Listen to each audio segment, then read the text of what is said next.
하나님 말씀 구약성경 출애굽기 4장 18절에서 26절까지입니다. 출애굽기 4장 18절에서 26절까지입니다. 구약 86면입니다.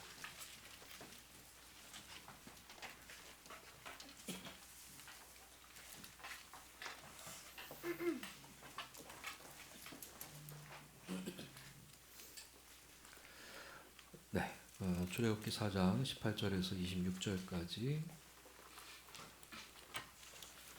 성경과 자막을 보시고 한 절씩 교독하도록 하겠습니다. 모세가 그의 장인 이드로에게로 돌아가서 그에게 이르되 내가 애굽에 있는 내 형제들에게로 돌아가서 그들이 아직 살아있는지 알아보려 하오니 나로 가게 하소서. 이드로가 모세에게 평안히 가라 하니라.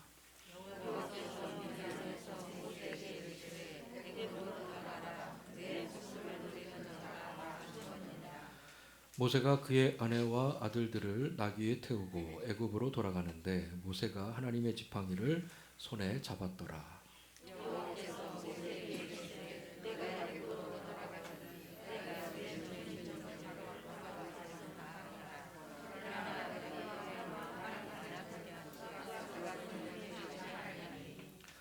너는 바로에게 이르기를 여호와의 말씀에 이스라엘은 내 아들 내 장자라.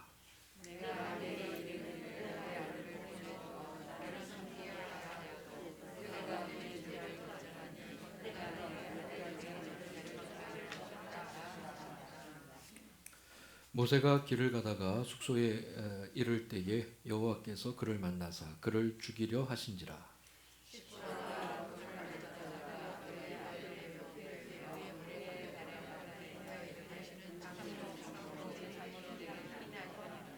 같이 읽겠습니다. 여호와께서 그를 놓아 주시니라. 그때에 시브라가 피 남편이라 하는 할례 때문이었더라. 아멘. 할렐루야. 내 아들 내 장자라는 제목으로 같이 말씀을 나누도록 하겠습니다. 오늘 본문에 드디어 모세가 하나님의 부르심에 굴복해서 이제 애굽으로 떠나는 모습을 볼 수 있습니다. 하나님께서 모세에게 계속 가라고 하셨는데 모세가 계속 거절하다가 도저히 하나님의 설득과 하나님의 고집에 당해낼 수 없었습니다. 이겨낼 수가 없었습니다. 모세가 말을 못한다고 하니까 말을 못한다는 것이 뻔히 핑계이고 또 거짓말인 줄 아시면서도 하나님께서는 다 아시면서도 이제 그런 모세에게 말을 못한다는 모세에게 아론을 붙여서 가게 하셨습니다. 사실 아론이라고 하는 존재는 모세가 이제 더 이상 거절하지 못하도록 하나님 앞에 더 이상 거절하지 못하도록 하는 방편도 되지만 더 깊은 하나님의 의도는요. 아론을 모세에게 쫙 붙여준 하나님의 더 큰 의도는 모세로 하여금 아주 중요한 것을 잊지 않고 기억하도록 하기 위해서 하나의 기억장치이기도 한 것입니다. 이 아론이라는 존재가 모세에게 있어서는 이것이 무슨 얘기냐? 모세는 아론과 같이 다니면서 내가 얼마나 하나님의 말씀을 듣지 않았었는지를 보게 되는 것이죠. 계속 모세는 자기가 이제 핑계를 댄 거잖아요. 말을 잘 못한다고. 그랬는데 그 핑계에도 불구하고 하나님께서는 그래? 네가 말을 잘 못해? 그러면은 내가 말 잘하는 아론을 붙여줄게. 그리고 붙여줬단 말입니다. 그리고 이후에 보면 모세와 아론은 계속 같이 다니죠. 그러면서 모세로 하여금 그 옆에 있는 아론을 보면서 그 아론으로 하여금 내가 얼마나 하나님의 말씀을 듣지 않았었는지, 내가 왜 그때 하나님께 핑계를 댔는지, 내가 왜 말을 못한다고 하나님께 그렇게 얘기를 했고 왜 그렇게 끊임없이 설득하는 그 하나님 앞에 계속 거절하고 거부했는지 그렇게 보게 되는 거예요. 아론을 통해서 보게 되는 것이죠. 이것은 마치 그 사라와 같습니다. 아브라함과 사라 아시죠? 사라와 같아요. 하나님께서 아브라함에게 아들을 주시겠다고 그렇게 하셨을 때 사라가 여러분 어떻게 했죠? 하나님께서 아브라함에게 내 아들을 줄게 그랬을 때 사라는 어떻게 했습니까? 웃었어요. 그런데 하나님의 말씀대로 진짜 아들이 태어났습니다. 그리고 그 아들의 이름을 이삭이라고 했죠. 사라는 그 이후로 자기 아들인 이삭의 이름을 부를 때마다 이삭아라고 부를 때마다 자신이 하나님의 말씀을 믿지 않았음을 고발당하는 거예요. 이삭아 하면서 한편으로는 마음에 찔리는 거죠. 하나님이 우리에게 아들을 주신다고 하셨을 때 내가 비웃었었지. 이삭아 하면서 계속 마음에 고발당하는 거죠. 찔리는 거죠. 모세도 계속 아론과 함께 다니면서 아론으로 하여금 자신이 하나님의 말씀에 순종하지 못한 증거가 되는 것입니다. 모세는 여러분 참 특이한 사람이에요. 참 특이한 사람이에요. 우리가 주일 오후 시간에 특별히 출애굽기를 통해서 우리 계속 보고 있잖아요. 모세는 알면 알수록 까면 깔수록 자꾸만 이상한 게 나오고 정말 특이한 사람이에요. 그냥 우리가 그 전까지만 해도 모세는 이스라엘의 영적 지도자, 그렇죠? 이스라엘 백성들을 출애굽 앞장서서 홍해를 가르고 나온 아주 멋있는 위대한 지도자, 그 정도만 알고 있었는데 우리가 자세하게 모세를 이렇게 들여다보면 볼수록 참 이 모세라는 사람은 특이한 사람이에요. 오늘 본문에도 특이한 게 나와요. 18절 한번 보실까요? 18절. 네, 오후 시간이니까 우리 같이 한번 읽어볼게요. 시작. 모세가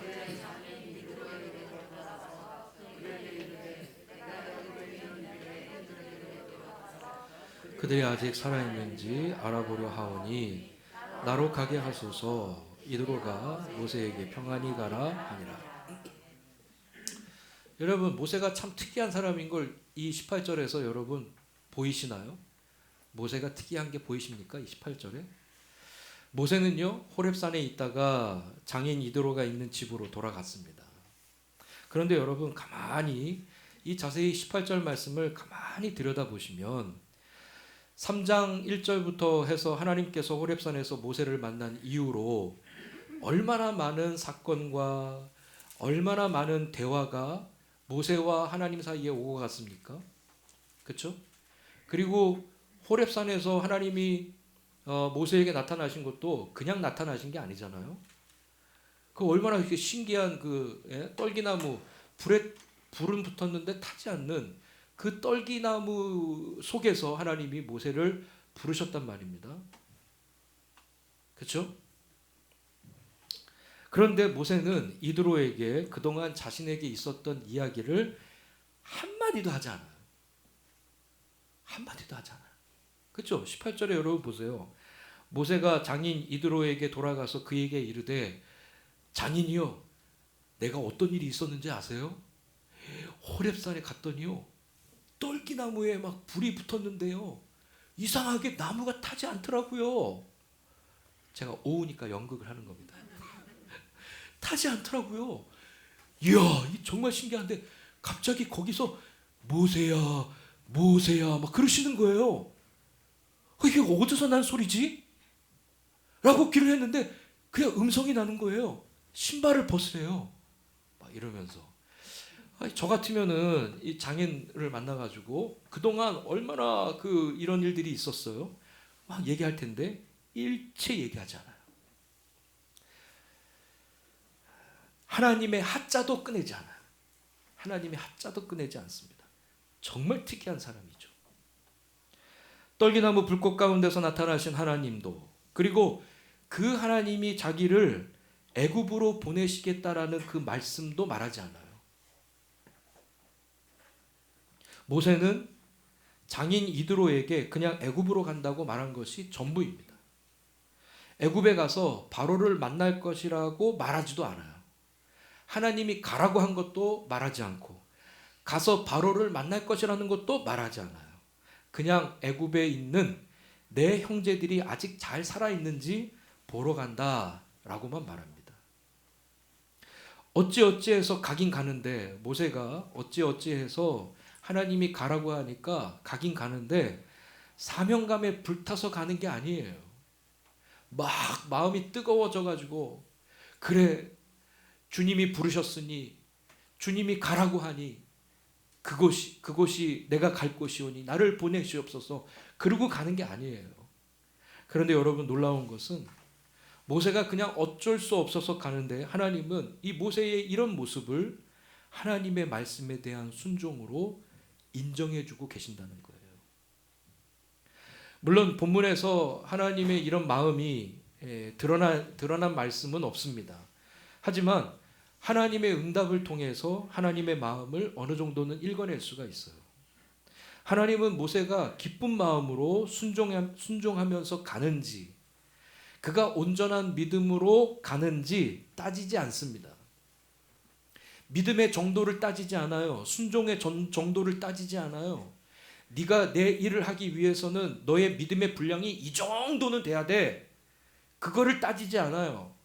네가 내 일을 감당하기 위해서는 너는 너의 순종의 깊이는 이 정도가 돼야 돼 라고 따지지 않아요. 왜요? 왜 따지지 않아요?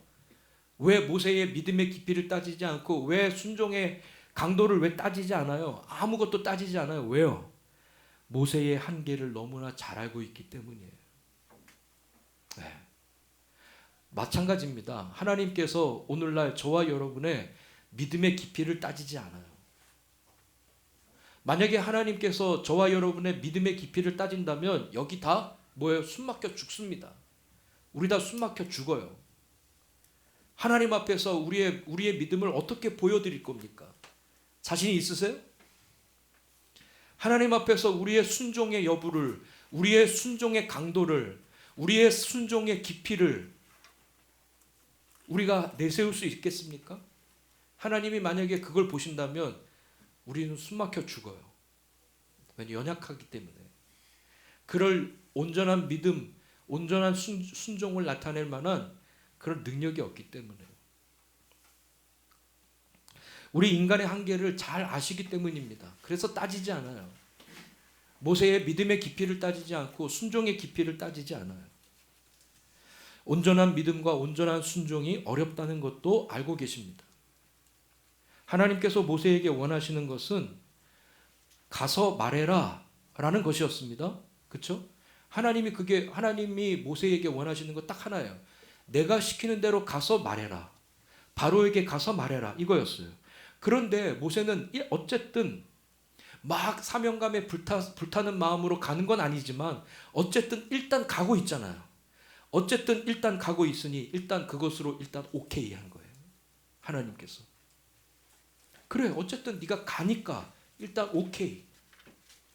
어쨌든 가라는 말씀에 가고 있으니 말씀에 순종하는 것으로 여겨주시고 모세를 믿음의 사람으로 여겨주시는 것입니다. 여러분 오늘 우리도 마찬가지입니다. 우리의 믿음과 우리의 순종이 하나님의 마음에 흡족해서 하나님께서 나의 믿음과 순종을 받아주시는 것이 아닙니다. 그렇죠? 하나님이 원하시는 분량까지 우리가 찾기 때문에 하나님이 우리를 이뻐해 주시는 게 아니에요. 그러니 뭐예요? 그러니 우리의 신앙을 자랑하지 말아야 돼요.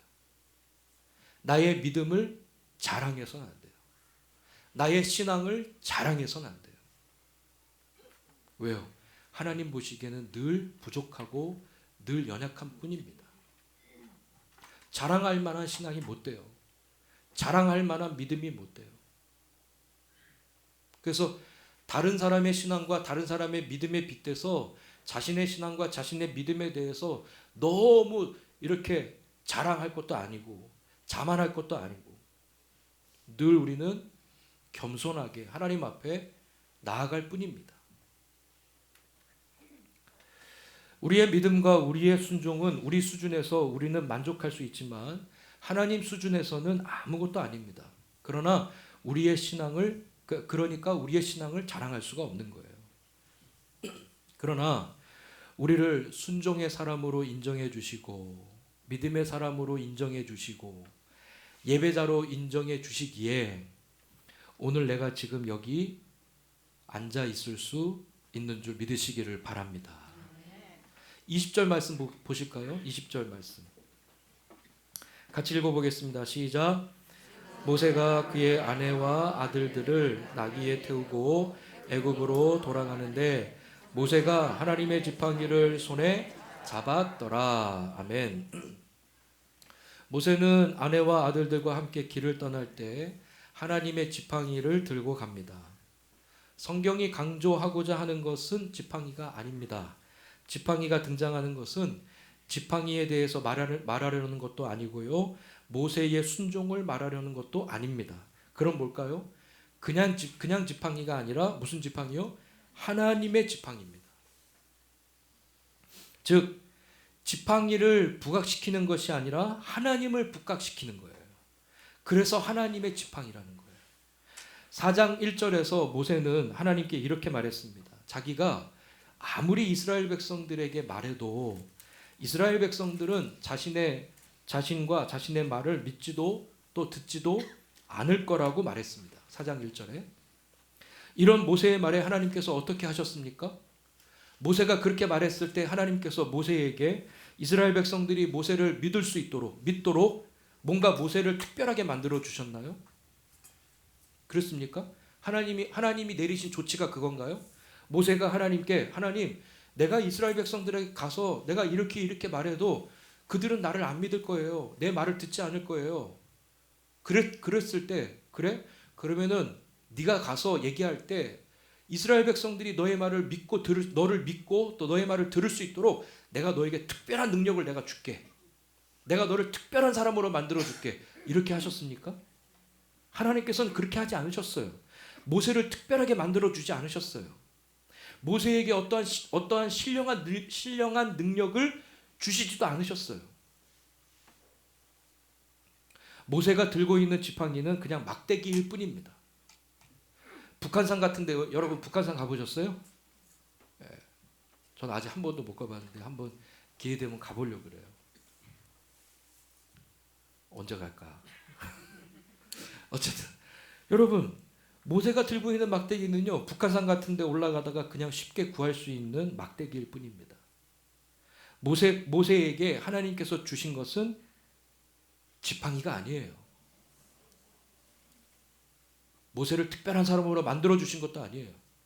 뭔가 특별한 능력을 모세에게 주신 것도 아니에요. 모세에게 주신 것은 오직 한 가지. 내가 너와 함께 가리라. 내가 내 입과 함께 있어서 할 말을 가르치리라. 이겁니다. 하나님께서는 모세에게 이거 주신 거예요. 내가 너와 함께 가리라. 이거 주셨단 말이에요. 앞으로의 일들이 되어지는 것은 모세 때문이 아니라 뭐 때문입니까? 하나님의 일하심이기 때문이에요. 하나님의 구원 계획이 이루어지기 위해서는 모세가 능력이 있거나 모세에게 신비한 물건이 있어야 되는 것이 아니라 하나님이 함께 하시면 되는 줄 믿으시기를 바랍니다. 그래서 그 지팡이는 모세가 가지고 있는 그 지팡이는 그냥 지팡이가 아니라 하나님의 지팡이인 거예요. 그 하나님의 지팡이를 손에 잡고 가는데 여러분 잘 보십시오. 그 하나님의 지팡이를 손에 잡고 가는데 그 가는 목적이 하나님께서 모세로 하여금 바로 왕에게 보내는 그 목적이 이스라엘 백성들에게 보내는 그 목적이 이스라엘 백성들의 출애굽입니다만 그렇게 해서 하나님께서 무엇을 하시고자 하는 걸까요? 궁극적으로 하나님이 뭘 도대체 하시려고 궁극적으로 왜 이스라엘 백성들을 애굽에서 끄집어 내시려고 하냐는 얘기예요. 왜 출애굽을 시키시는 걸까요? 출애굽이 궁극적인 목적이 아니에요. 하나님께서 모세를 바로에게 보내는 그 목적이 그냥 이스라엘 백성들을 애굽에서 끄집어내기 위함이 아니란 말입니다. 그거는 1단계 목적이죠. 1단계 목적 말고 그 1단계 목적을 성취함으로 말미암아 종국에 궁극적으로 해야 되는 가져오는 결과 도대체 왜 이스라엘 백성들을 출애굽시키시려고 하실까? 22절에서 23절 보시죠. 제가 읽겠습니다. 너는 바로에게 이르기를 여호와의 말씀에 이스라엘은 내 아들 내 장자라. 내가 내게 이르기를 내 아들을 보내주어 나를 섬기게 하라 하여도 내가 보내주기를 거절하니 내가 내 아들 내 장자를 죽이리라 하셨다 하라 하시니라. 아멘. 여러분, 이것이 모세를 이스라엘 백성들에게 보내시는 목적입니다. 모세를 바로에게 보내서 바로에게 전하라는 말은 단순한 말이 아니라 엄청난 선언이에요. 22절에 뭐라고 말씀하셨죠? 22절에 이스라엘은 내 아들 뭐라고요? 내 아들 내 장자라. 그리고 23절에 내 아들을 보내주어 나를 섬기게 하라. 여러분, 이 말씀이 왜 엄청난 선언이냐면요, 하나님께서 이스라엘을 향해서 뭐라고 지금 선언하고 계신 거냐면 내 아들 내 장자라고 선언하셨기 때문이에요. 하나님께서 이스라엘 백성들을 출애굽시키시는 그 이유는, 하나님께서 죄에 빠진 인간을 구원하시는 그 이유는, 저와 여러분을 구원하신 그 이유는 우리가 하나님의 아들이요 하나님의 장자요 하나님의 백성이기 때문인 줄 믿으시기를 바랍니다. 아멘이죠? 다시 질문합니다. 모세가 하나님의 지팡이를 손에 잡고 가는 목적이 이스라엘 백성들의 출애굽입니다만, 그렇게 해서 하나님께서 무엇을 하시고자 하는 걸까? 왜 출애굽을 시키시고자 하는 걸까? 하나님께서 이렇게 하시는 이유는 이스라엘이 애굽을 나오는 것이 목적이 아닙니다. 애굽에서 나오는 것이 목적이 아니라, 만약 여러분 이스라엘 백성들의 출애굽 자체가 목적이라면 이렇게 모세를 끈질기게 설득하실 필요도 없고요. 그리고 또 바로에게 가서 10가지 재앙을 내리실 필요도 없어요. 이스라엘 백성들을 그냥 끄집어내는 게 목적이라면 그렇게 복잡하게 하실 필요가 없죠. 그냥 하나님께서는 놀라운 능력으로 모세도 사용할 필요 없고 10가지 재앙도 내리실 필요도 없이 그냥 하나님께서 하나님의 능력으로, 하나님 하실 수 있잖아요. 하나님이 능력이 없으십니까? 말 한마디면 될 텐데요. 그렇죠? 어렵게, 뭐하러 이렇게 어렵게 모세를 설득하고, 안 가겠다는 죄송합니다. 모세 어르신.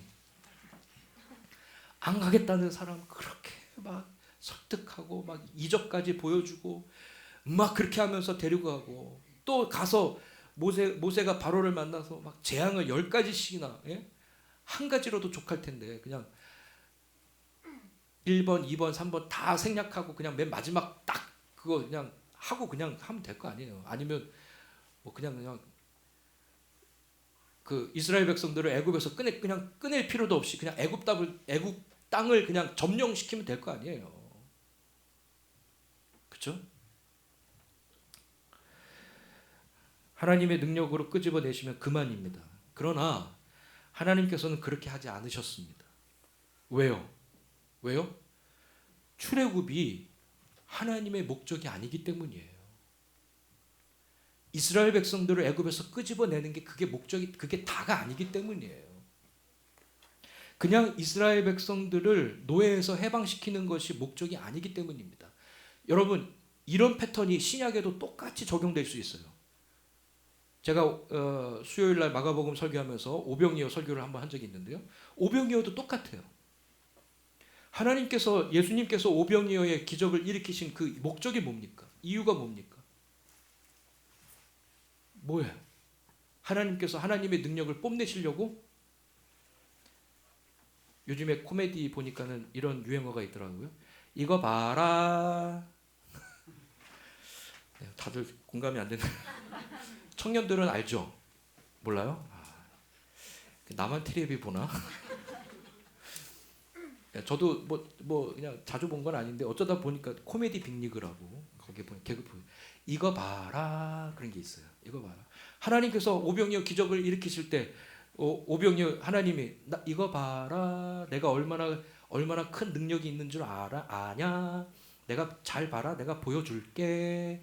떡 5개와 물고기 2마리가 있지. 내가 이거 가지고 2만 명이나 넘는 사람들을 먹일 거야. 잘 봐라.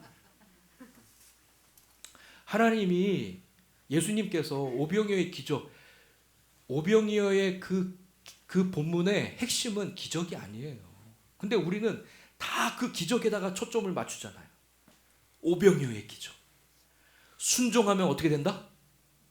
순종하면 오병이어의 놀라운 기적이 막 일어납니다. 할렐루야. 축복받으라. 막 축복받으라. 축복받으라. 오병이어 오병 떡 5개와 물고기 2마리 바치세요. 그러면 그 이상으로 막 축복이 쏟아집니다. 할렐루야. 할렐루야. 할렐루야. 제가 오후니까 이렇게 하는 겁니다. 제가 오전에 이렇게 설교 안 하잖아요. 여러분 조실까봐, 주무실까봐. 그 오병이어의 본문은 기적이 핵심이 아니에요. 뭐가 핵심입니까? 그 하나님의 놀라운 그 기적의 은혜를 경험하느냐 경험하지 못하느냐. 만약에 오병이어의 그 기적이 만약에 초점이라면, 그것이 목적이라면, 예수님께서는 제자들이 띄워주는 방법이 아니라 그냥 광야에서 만나가 쏟아지듯이 그렇게 하시면 돼요. 그러면 더 스펙타클하죠. 그렇죠? 더 드라마틱하죠. 기적 자체가 목적이라면.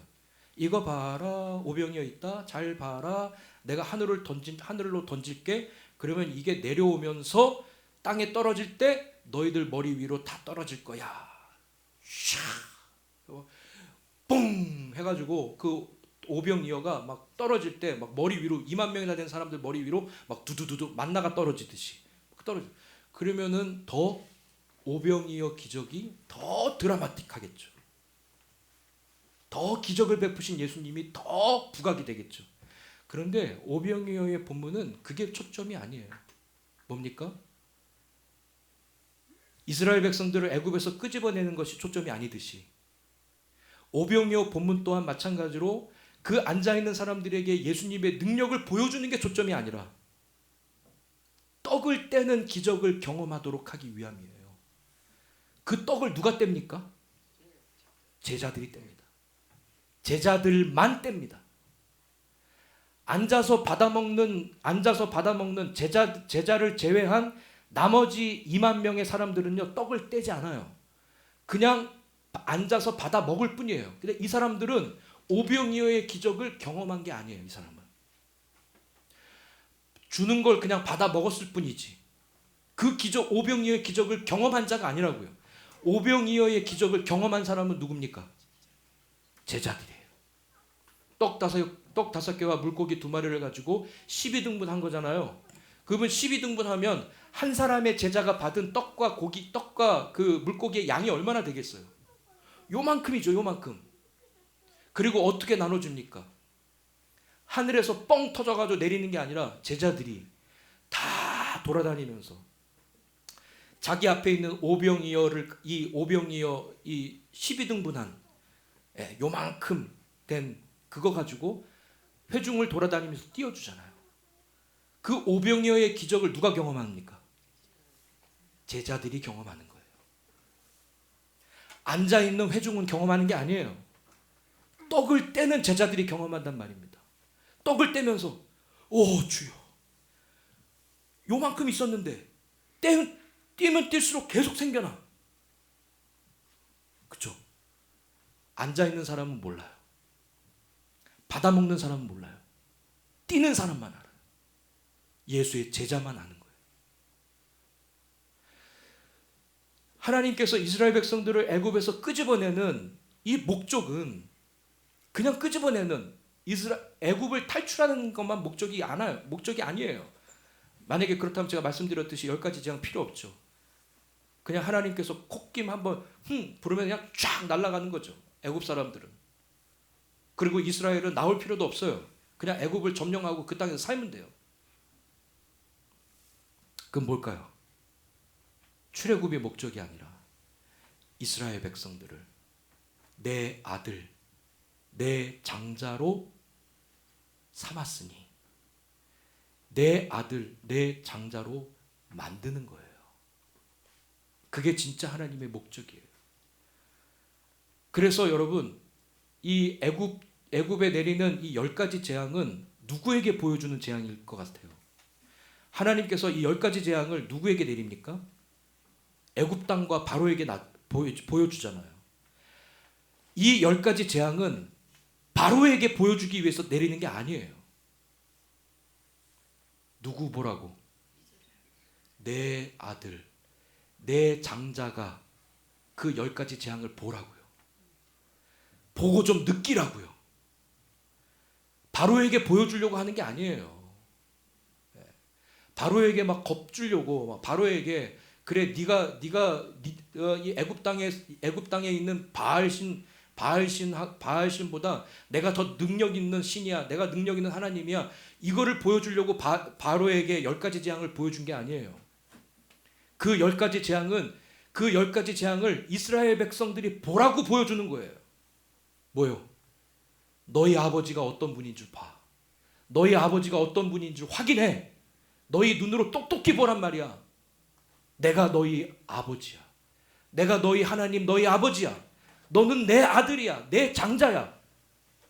이스라엘에게 보여주는 재앙이에요. 기적이죠.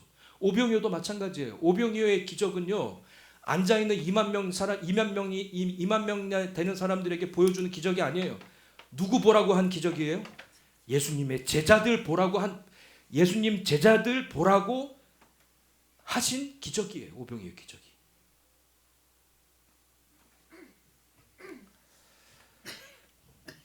이 하나님의 뜻과 이 하나님의 계획을 우리가 안다면, 깊은 뜻을 우리가 안다면 우리가 어떻게 우리의 삶을 살아야 할까요? 우리의 신앙생활은 어떤 모습이어야 할까요? 전지전능하신 하나님을 아버지로 둔 아들의 모습이어야 하지 않겠습니까? 하나님을 나의 아버지로, 주인으로 고백하며 살아야 되지 않겠습니까? 이스라엘 백성들의 죄가 뭡니까? 이스라엘 백성들의 죄가 겉으로 드러나는 건 우상숭배죠. 결국은 우상숭배라는 건 뭡니까? 왜 그들이 우상숭배를 하게 됐죠? 하나님을 하나님으로 믿지 않았기 때문이에요.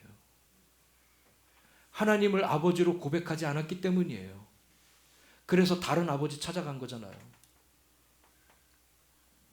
내 아버지는 아무것도 아닌 것 같아. 내 아버지는 능력도 없는 것 같아. 내 아버지는 나에게 축복도 주지 않는 것 같아. 내 아버지는 나에게 형통도 주지 않는 것 같아. 그래서 다른 집 아버지 찾은 거잖아요. 우리 아버지는 직업도 없어. 우리 아버지는 가난해. 벌어오는 벌이도 없고 맨날 집에서 놀고 먹고 앉아 있어. 나 싫어. 나 이제 여기 누구라고? 나 이수혁 아버지한테 가가지고 나 이수혁 아버지 아들 할래.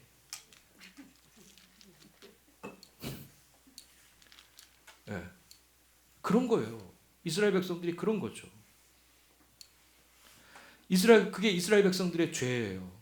하나님을 하나님으로 믿지 않은 거. 하나님께서 아버지가 되어 주시는데, 그리고 그 아버지께서 내 아들이라고 얘기해 주시는데, 내 아들이요 내 장자라고 말씀해 주시는데도 믿지 않아요.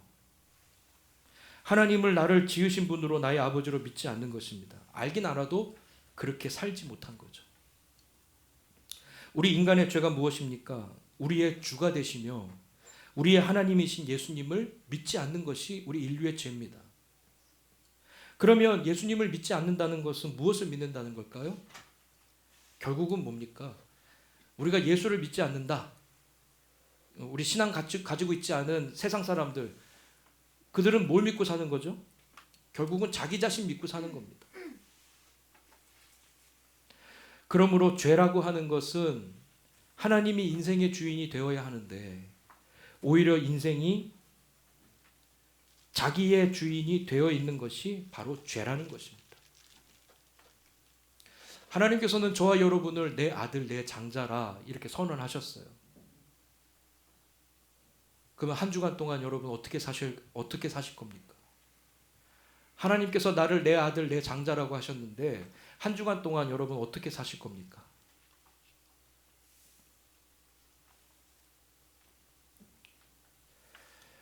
하나님 아들다웁게 장자다웁게 살아야 되지 않겠습니까? 아멘입니까? 죄인이 회개하고 예수를 믿는다는 것은 더 이상 내가 나의 주인이 아니라 하나님이 나의 주인이시고 나의 아버지이심을 고백하고 믿는 것이 바로 예수 믿는 것입니다. 신앙이란 나를 섬기던 자가 주님을 섬기는 자로 바뀌는 것이고요. 내가 주인인 자가 예수님이 주인인 자로 바뀌는 것입니다. 여러분의 신앙을 한번 돌이켜 보십시오. 내가 교회를 다니고 신앙인이라고 하고 있는데, 성도라고 하는데 정말 내 삶의 주인은 누구인지, 정말 내 삶의 주인은 누구입니까? 아직까지 내 삶의 주인이 나로 되어 있습니까? 아니죠. 우리는 오늘 세례식을 했습니다만, 제가 또 지난주에도 말씀드렸듯이 우리가 세례받은 것의 가장 핵심적인 것은 나는 죽고 예수로 산다. 그리스도와 연합하는 거죠. 그리스도와 하나 되는 거예요. 그러니까 우리는 예수를 믿는 순간 나란 없어요.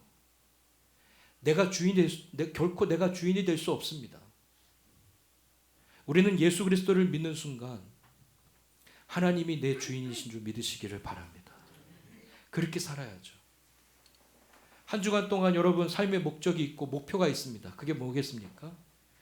우리의 삶과 우리의 신앙이 하나님을 주인으로 모시고 사는 삶입니다. 그렇게 살아가시기를 주님의 이름으로 축원합니다. 하나님의 아들다웁게 살아가시기를 바라요. 성도다웁게 살아가시기를 바라요. 탕목사는 목사다웁게 살아가겠습니다. 장로님들은 장로님답게 살아가시고, 권사님들은 권사님답게 살아가시고, 집사님들은 집사님답게 살아가시고, 성도님들은 성도님답게 살아가시고, 기독청년들은 기독청년답게 살아가십시오. 그것이 바로 하나님의 은혜를 잊지 않는 것입니다. 기도하겠습니다. 은혜 하나님 아버지 감사합니다. 주신 말씀 붙잡고 한 주간도 하나님의 아들 또 하나님의 장자다웁게 살아가는 신앙이 되게 도와주시고, 이제는 더 이상 내 삶의 주인이 내가 아니라 예수님이 나의 주인임을 고백하며 하나님의 은혜로 사는 자 되게 도와주시옵소서. 너는 내 아들이라 라고 말씀하신 그 하나님, 그 은혜, 그 사랑의 깊이에 몸둘 바를 몰라 하나님 앞에 내 모든 것 다 드립니다. 하나님 받아주시고 영광 거두어 주시고 함께 동행하는 축복의 은혜가 임하게 도와주시옵소서. 이 모든 말씀 우리 주 예수 그리스도의 이름으로 감사하며 기도합니다. 아멘. 교회 소식 전하겠습니다.